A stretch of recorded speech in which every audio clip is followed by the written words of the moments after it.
Hey, Brandon Walters here, and I have tracked down Karen Schultz, who is with Verizon Wireless, Verizon has stepped up, and they're going to be one of the sponsors of the Social Story Conference coming up later this month, September 24th in Greenville. Now tell me, why is Verizon on board with this? They stepped up to the plate about this whole conference. It's very different.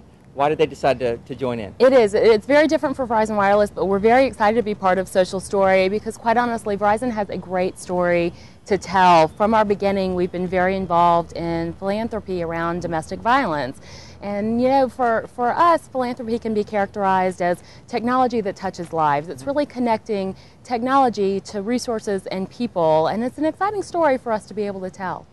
That's interesting because you're not talking. It's not Verizon's story at all. This has nothing to do with really like Verizon Wireless technology products, consumer, all that stuff. This is a totally separate story. What's it all about? You know, it is. We as a company connect people all the time, mothers and daughters, employers and employees. Well, in this particular instance, we're connecting domestic violence survivors with the resources that can provide them safety, security, support. We do that in a number of ways, one of which is through our Hopeline program. That's probably our best known philanthropy project. Tell me about it. What's Hopeline? I mean, I've heard of it.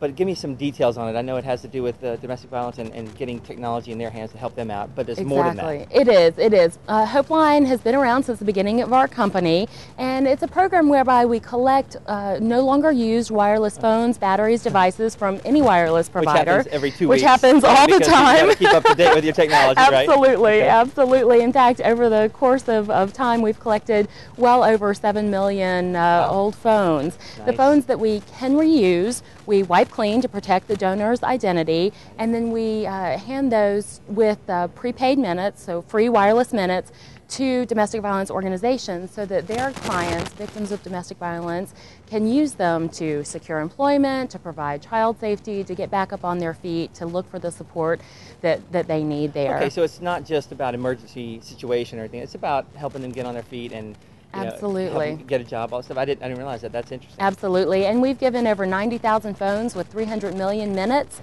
over the course of time, so we've been very involved in that. And the phones that we can't reuse, we actually recycle in an environmentally responsible way. We've kept over 200 tons of electronic waste out of our landfills by doing that, and we do collect some revenue from that, and so we use that revenue to give cash grants to domestic violence organizations.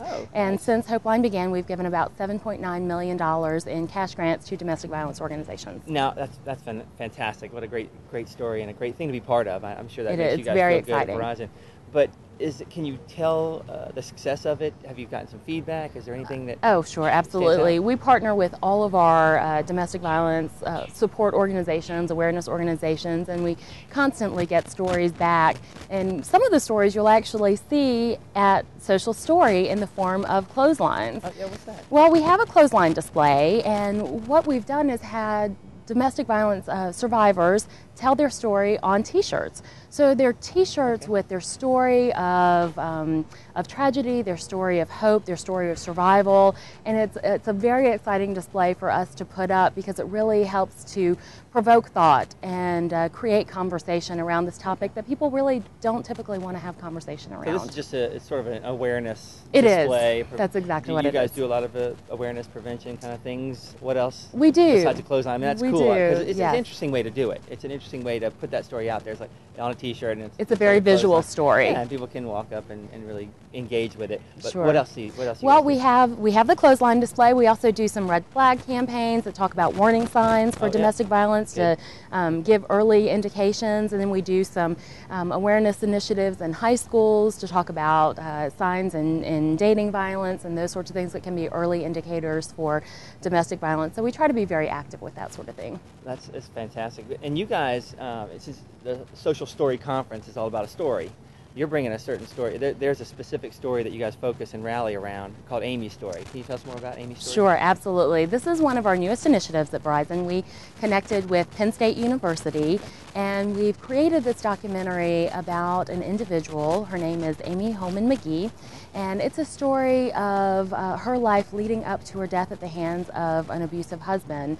And while every homicide by domestic violence is tragic, this one particularly hit us close because Amy was both a Verizon employee and she was a student of Penn State. So we teamed up together to make sure her story was told. And we really hope that this documentary can again provoke thought and provide an opportunity for someone in a similar situation to realize where they are and to get out. So we really hope that it saves lives. So it's a full documentary, it's a film basically, a documentary on her life and leading up to.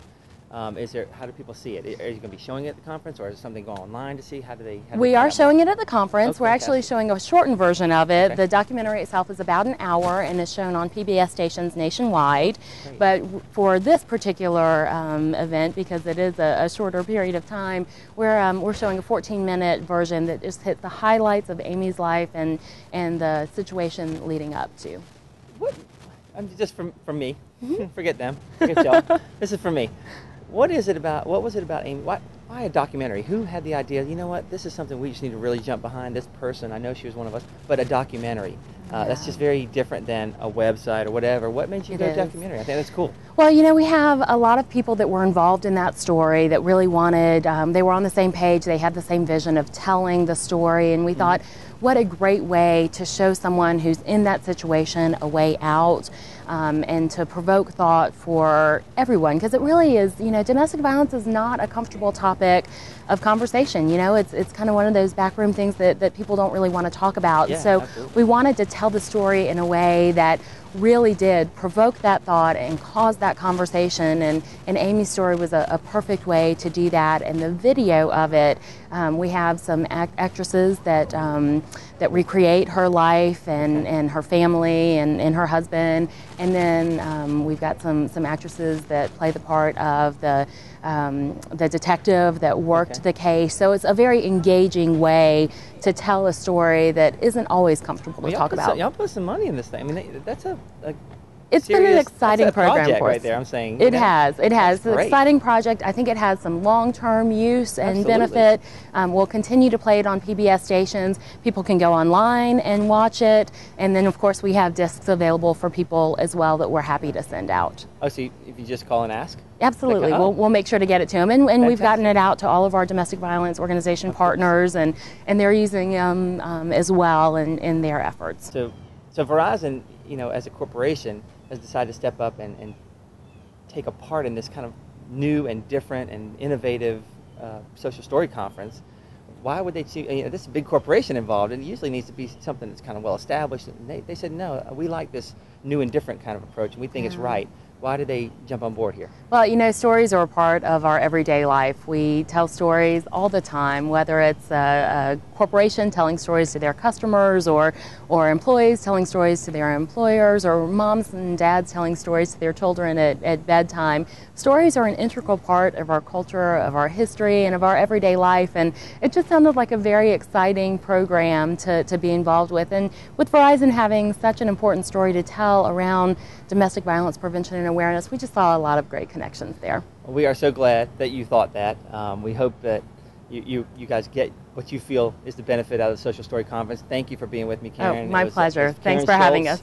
From Verizon Wireless. Thank you very much for stepping up to the plate, Verizon, and being part of the Social Story Conference. Hope you guys can make it.